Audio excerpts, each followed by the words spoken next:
वृद्धाश्रम में मनाया गया अंतर्राष्ट्रीय वृद्धजन दिवस। रीवा संभाग आयुक्त ने वृद्धजनों को परोसा भोजन तथा सहभोज में हुए शामिल। बोले, माता पिता की सेवा करने वाला आजीवन सुखी रहता है। आपको बता दें कि अंतर्राष्ट्रीय वृद्धजन दिवस के अवसर पर आज रीवा संभाग के कमिश्नर श्री BS जामोद ने वृद्धाश्रम में वृद्धजनों को शॉल, श्रीफल एवं माल्यार्पण कर सम्मान किया। कमिश्नर ने बड़े ही आत्मीय भाव से तदुपरांत स्वयं अपने हाथों से वृद्धजनों को भोजन परोसकर उनके साथ सहभोज में शामिल हुए। स्वागत भवन स्थित वृद्धाश्रम में निवासरत वृद्धजनों ने कमिश्नर श्री जामोद के सेवाभाव से अभिभूत होकर उन्हें हृदय से आशीर्वाद दिया। सम्मान समारोह में कमिश्नर श्री BS जामोद ने कहा कि माता पिता की सेवा करने वाला आजीवन सुखी रहता है। माता पिता साक्षात भगवान हैं और वह जीती जागती लाइब्रेरी भी हैं, जिनके सानिध्य में बैठकर उनसे अनुभव व ज्ञान प्राप्त किया जा सकता है। उन्होंने कहा कि एक दिन नहीं बल्कि प्रति दिवस माँ बाप की सेवा करना चाहिए। जिस परिवार में वृद्धजन सुखी हैं, वही परिवार हमेशा सुखी परिवार होता है। उन्होंने कहा कि वास्तव में तो वृद्धाश्रम की जरूरत ही नहीं होनी चाहिए। वृद्धजनों को उनकी संतानें अपने घर में स्वच्छ अच्छे से रखें और सेवा करें। फिर भी वृद्धाश्रम में जो वृद्धजन रह रहे हैं, उनका समुचित देखभाल के साथ ही पूरा ध्यान रखा जाता है। उन्होंने कहा कि वृद्धाश्रम में रह रहे वृद्धजनों की संतानों की काउंसलिंग की जाए और ये प्रयास हो कि वह उन्हें अपने साथ रखें। कमिश्नर ने वृद्धाश्रम में स्थापित लाइब्रेरी, फिजियो सेंटर तथा अन्य व्यवस्थाओं का अवलोकन किया तथा व्यवस्थाओं की सराहना भी की। इससे पूर्व वृद्धाश्रम के चेयरमैन डॉक्टर प्रभाकर चतुर्वेदी ने स्वागत उद्बोधन में कमिश्नर BS जामोद के सेवा भाव के लिए साधुवाद दिया। इस दौरान रीवा संभाग आयुक्त ने अपने हाथों से वृद्धजनों को भोजन परोसकर उनके साथ सहभोज में भी शामिल हुए। देना चाहते हैं। देखिए, आज हमने वृद्धजन अंतर्राष्ट्रीय वृद्धजन सम्मान दिवस मनाया है। आज वृद्धाश्रम रीवा में हमने उपस्थित होकर वृद्धजनों के बीच में समय व्यतीत किया, उनके साथ में भोजन किया और हम ये प्रयास कर रहे हैं कि जितने भी हमारे वृद्धजन हैं वो सदैव प्रसन्न रहें और इसी तरह से पूरे समाज को आशीर्वाद प्रदान करते हैं। जैसे कि आपने अपने भाषण में कहा कि वृद्धाश्रम होना ही नहीं चाहिए। आदर्श स्थिति तो वही है, जितने भी वृद्धजन हैं सभी अपने अपने घरों में निवास करें और उनकी संतानें, उन माता पिताओं की जो बुजुर्ग हैं उनकी सेवा करें, सम्मान करें, वो सबसे अच्छी स्थिति है।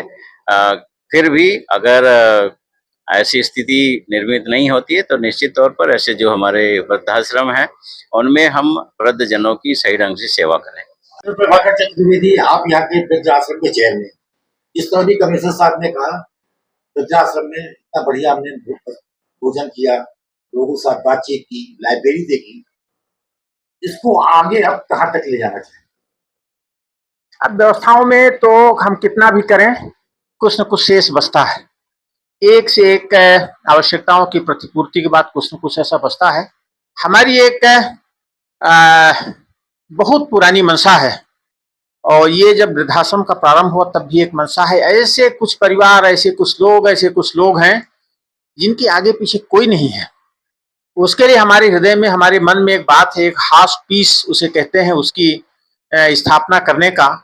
उसका जो कॉन्सेप्ट है वो ये है कि व्यक्ति जीवित अवस्था में आवे, पूरे जीवन पर्यंत उसकी सेवा हो और उसका अंतिम समय भी यहीं बीते और अर्थ भी यहीं से निकले। हम पूरी सेवा उसकी करें। उस हॉस्पिस के लिए हमारा प्रयत्न है, लेकिन उसमें बहुत खर्चीला है और बहुत सारी व्यवस्थाओं की आवश्यकता होती है। ऐसे एक एक आदमी के साथ में परिचारक की आवश्यकता है, चिकित्सक की आवश्यकता है, नर्स की आवश्यकता है। व्यक्ति एक है, लेकिन एक व्यक्ति के साथ 24 घंटे हमको कोई न कोई व्यक्ति रखने की जरूरत है। उसकी सेवा बने, हमारा प्रयत्न है। मैं कमिश्नर साहब से उसके संदर्भ में उसके लिए चर्चा करूंगा, किस तरह से उस काम को हम आगे बढ़ाएं और आगे करें। तो यह एक बहुत बड़ी हमारी जो अंदर की संकल्पना है हॉस्पिस की, उसे मैं स्थापित करके उसकी व्यवस्था देना चाहता हूँ। डॉक्टर साहब, मेरा एक सवाल बहुत छोटा सा है। 25 आदमी यहाँ रहते हैं, ऐसा नहीं कि बहुत थोड़ी सी और जगह मिल जाए, कुछ लोग और आ जाए? नहीं, लोग यहाँ थे, थोड़ी स्थान भी था, लेकिन जब सुपर स्पेशलिटी यहाँ बना तो उस समय वहाँ पर कुछ ऑफिस थे उस स्थान पर और सुपर स्पेशलिटी की बिल्डिंग बनने के लिए जरूरी था कि वो स्थान खाली हो। वो ऑफिस एक अंशकालीन समय के लिए, एक टाइम बीइंग के लिए यहाँ हमारे यहाँ आए और अभी यहाँ हैं।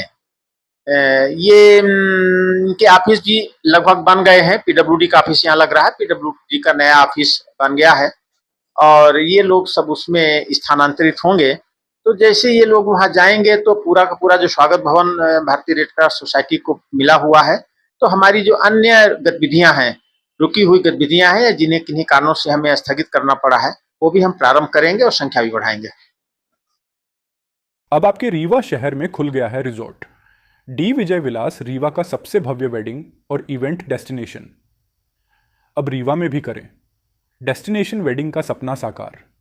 The Vijay Vilas hotel and banquets, Rewa का सबसे बड़ा और शाही वेडिंग वेन्यू, जहां हर आयोजन एक यादगार अनुभव बनता है। हमारी विशेषताएं हैं ग्रैंड गोल्डन बैंक्वेट हॉल, सगाई तिलक और पारिवारिक समारोह के लिए भव्य स्थान, आर्किटेक्चर मास्टरपीस और ग्रीन लॉन, शानदार वेडिंग और रिसेप्शन के लिए परफेक्ट लग्जरी रूम और प्रीमियम स्टे, मेहमानों के लिए आरामदायक और शाही अनुभव, विला रेस्टोरेंट रीवा का प्रीमियम रेस्टोरेंट, बर्थडे पार्टियां और फैमिली गेट टुगेदर के लिए बेस्ट वर्ल्ड क्लास कैटरिंग, भारतीय और इंटरनेशनल स्वादों के साथ एक यादगार भोज अनुभव। अब भव्य शादियां और इवेंट्स के लिए दिल्ली, जयपुर या उदयपुर जाने की ज़रूरत नहीं दी।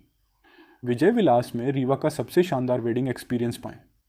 पता है the Vijay Vilas hotel and banquets, ring road toll plaza के पास, रीवा, मध्य प्रदेश। बुकिंग और इंक्वायरी के लिए संपर्क करें 788-0-08750 1 एवं 788-00-87502।